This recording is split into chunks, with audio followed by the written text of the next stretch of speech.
Si vous avez cliqué sur cette vidéo, c'est sûrement que vous êtes débutant en télépilotage de drone et que vous vous demandez tout simplement quel drone acheter. Bon, sans surprise dans mon top, il y aura quasiment que des DJI, ça représente 70% des drones en circulation, tout simplement parce qu'ils sont vraiment très chauds. Et ici dans ma vidéo, je vous ai tout simplement fait un classement du moins cher au plus cher, avec en bonus un drone FPV. Évidemment, à chaque fois, je vous donnerai les caractéristiques principales, les points forts ou au contraire les faiblesses de chacun, en essayant de vous donner évidemment l'utilisateur idéal de chaque drone. Je précise évidemment qu'aucun fabricant ne nous a payé. Tous ces retours sont des retours honnêtes basés sur l'expérience de nos formateurs. Et évidemment, si vous n'êtes pas d'accord avec certains des drones mis dans le classement, les commentaires sont faits pour ça. Et je vous rappelle que si vous souhaitez piloter un drone légalement en France, on propose une formation reconnue complète au télépilotage.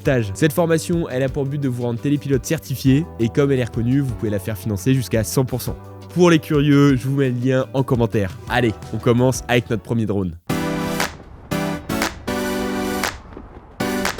On commence ce top avec un drone affiché à 199 €. Et pour ce prix, c'est franchement assez étonnant. Parce que franchement, vous vous retrouvez avec un drone vraiment quali. Le DJI Neo, il est ultra compact et léger. Et franchement, idéal si vous êtes complètement novice. Malgré son tout petit prix, il filme quand même en 4K en stabilisé. Mais bon, niveau autonomie, il est pas ouf. Avec lui, malheureusement, vous pouvez voler que 18 minutes. Et ce dernier, il propose plusieurs modes de vol, dont un mode sport qui peut quand même pousser l'engin à 57 km/h. Ce qui est très cool aussi, c'est qu'il a 3 modes de contrôle. Le premier, c'est tout simplement le mode automatique. Là, vous le faites décoller depuis votre paume de main. Et il va ensuite automatiquement vous suivre avec l'IA. Franchement, il peut donner des plans très stylés, notamment si vous faites du sport tout seul. Le deuxième mode, c'est avec le téléphone, notamment avec l'application DJI Fly. Bon, c'est vrai que c'est pas le plus simple de prise en main, mais au moins là, vous n'avez aucun coût supplémentaire. Et le troisième mode, j'ai envie de dire, c'est le mode classique, et là ça se fait avec la télécommande DJI N3 et je précise que cette dernière n'est pas inclue dans le package à 199 €. Enfin, ce drone fait partie des rares appareils avec un cadre de protection des hélices et clairement là, si vous débutez ou si vous êtes juste nul, c'est parfait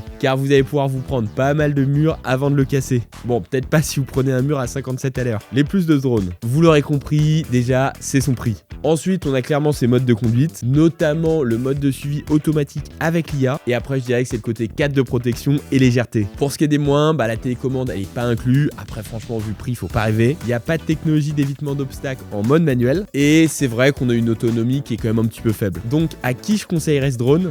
Pour moi, c'est tout simplement un drone grand public pour une personne qui souhaite découvrir ce milieu. On passe maintenant au DJI Mini 4K. Ce drone, c'est en réalité un DJI Mini 2 avec tout simplement un petit rafraîchissement. Attention par contre à ne pas confondre ce dernier avec le DJI Mini 4 Pro que je présenterai plus tard. Donc là, pour notre DJI Mini 4K, c'est pour moi le drone parfait pour vraiment débuter en télépilotage. Déjà, il reste super économique. Il est à 299 €. Il reste comme le précédent ultra léger et compact. Et surtout, il pèse moins de 250 grammes.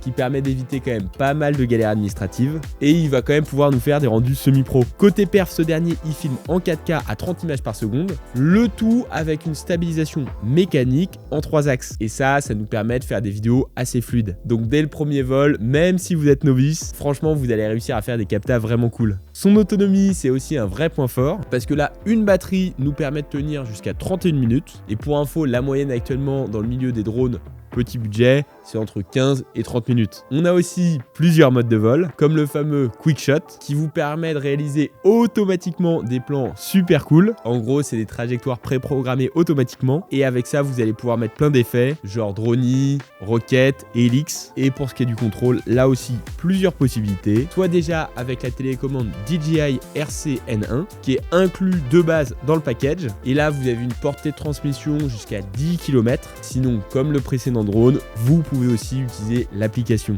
Mais bon, je vous la conseille pas vraiment parce que là, vous serez bridé en termes de portée et en termes de maniabilité.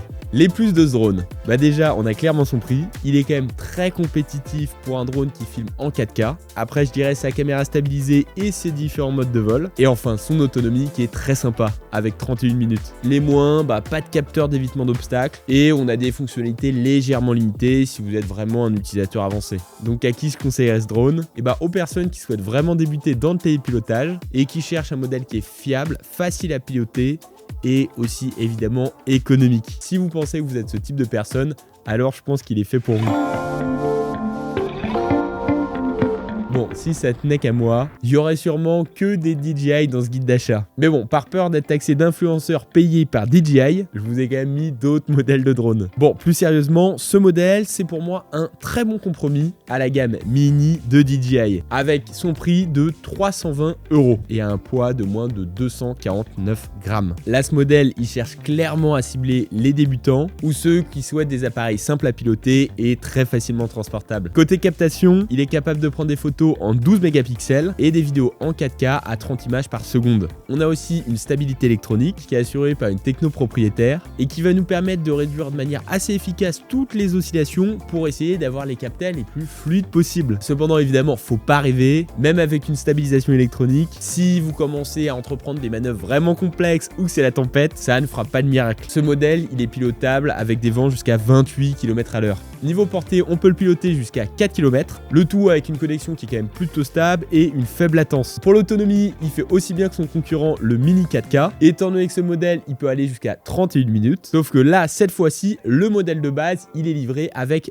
2 batteries. Donc ça fait quand même 1 heure de vol sans racheter de batterie supplémentaire. Et ça, c'est vraiment très intéressant au regard du prix. L'Atom SE, il se contente pas d'être performant en vol, il est également équipé de plusieurs fonctionnalités intelligentes, genre retour automatique au point de départ en cas de perte de signal ou si vous avez une batterie qui est faible, chose quand même très pratique pour éviter de le perdre. Et il y a évidemment différents types de modes de vol, Follow Me ou encore vol circulaire. Ces derniers, ils vont vous permettre de faire des belles captas et ça même si vous débutez. Si vous souhaitez piloter des drones dans des coins complètement perdus, l'Atom SE il peut être très intéressant pour vous, étant donné que son système de positionnement GPS, il est associé à un capteur TOF et à un positionnement optique. Et ça va vous permettre d'avoir une grande stabilité, même dans des environnements sans signal GPS. Et ça a donc quand même tendance à le rendre plus fiable. Enfin, bien qu'on soit évidemment sur un modèle léger, il est quand même conçu dans des matériaux qui sont robustes, censés résister aux petits chocs. Les plus de ce modèle, ses modes de vol intelligents, sa qualité de vidéo qui est quand même très bonne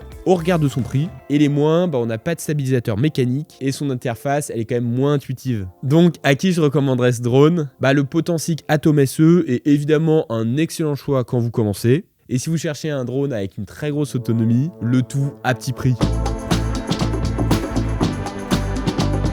Là, j'imagine que si vous avez déjà commencé vos recherches sur quel drone acheter, vous avez sûrement déjà entendu parler du DJI Mini 4 Pro. C'est actuellement le dernier drone dans la gamme Mini de chez DJI. Malheureusement, là, on passe clairement d'un cran au niveau du prix, étant donné que ce dernier est affiché à 799 € sur le site du fabricant. Et pour 200 € de plus, vous aurez la possibilité de le piloter avec une télécommande RC2. Et ça vous évitera de le piloter avec la télécommande qui est fournie de base, la RC-N2, qui est quand même moins performante avec une portée plus faible. Ici, avec ce modèle, on commence à être sur des captations vraiment quali, le tout comme d'hab avec DJI sur une prise en main qui reste quand même assez simple. Surtout qu'il est équipé de l'Active Track, qui a un suivi automatique et qui va permettre au drone de suivre une cible et ça de manière super fluide et quali. Même si avec ce type de modèle, on commence à être sur des drones orientés plutôt professionnels, il reste enregistré en catégorie C0, ce qui simplifie quand même grandement les démarches et les autorisations. Côté autonomie, il peut monter jusqu'à 34 minutes de vol et 30 minutes en stationnaire, ce qui est là aussi très bien, sachant qu'on peut monter au-delà avec une batterie spéciale, la batterie de vol intelligente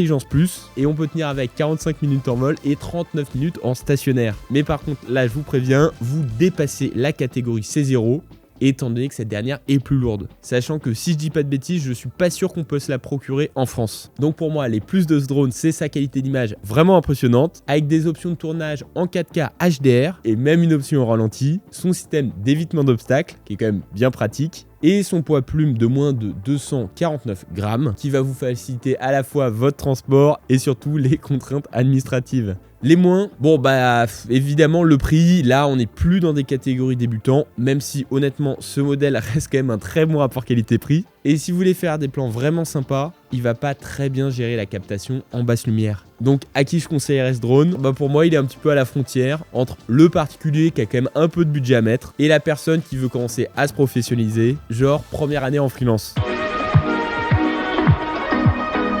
On passe maintenant au drone haut de gamme de cette vidéo et on met clairement de côté la gamme mini et on part maintenant sur une nouvelle gamme de DJI, la gamme Air. Et là qui cible tout simplement les utilisateurs qui cherchent de la performance mais aussi un drone avec de la portabilité. Évidemment, la portabilité, elle a un prix. Étant donné que si vous voulez vous offrir le R3S, il va falloir mettre 1099 €. Donc, qu'est-ce qu'on a à ce prix-là? Bonne question. Déjà, parlons de la capta. Là, notre modèle, il embarque une double caméra. On a donc une caméra principale qui est équipée d'un capteur CMOS de 1 pouce qui lui va être capable de filmer en 4K dans une très bonne qualité. Et ensuite, on a un téléobjectif avec un zoom 3 fois. Niveau autonomie, cette fois-ci, on commence à être vraiment sur du solide. On voit qu'on sort des drones pour débutants. Étant donné qu'on va pouvoir tenir 45 minutes. Et honnêtement, dans cette target de prix, il fait partie des meilleurs en termes d'autonomie. Et pour ce qui est de la sécurité, le R3S, il dispose d'un système de détection omnidirectionnel des obstacles. Ce qui veut dire qu'il va pouvoir détecter et éviter les obstacles, et ça dans toutes les directions. Donc même si vous êtes dans des environnements complexes de pilotage,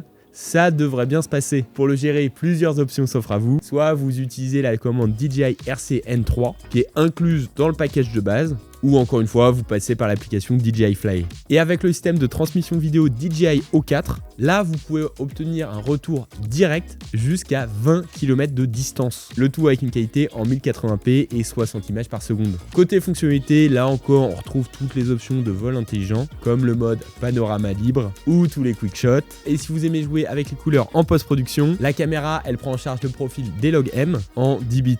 Parfait pour des rendus pro. Donc, quels sont les points forts de ce modèle? Bah déjà, la qualité de sa captation, notamment avec ces deux caméras qui sont ultra performantes, son autonomie qui est très bonne avec 45 minutes et son système de sécurité avancé qui va détecter tous les obstacles. Pour ce qui est du moins, bon bah le prix, là on est clairement plus sur des modèles à destination des particuliers et l'absence d'une vraie captation en basse lumière. Donc à qui je conseillerais ce drone? Et bah aux personnes qui souhaitent débuter sérieusement le télépilotage professionnel.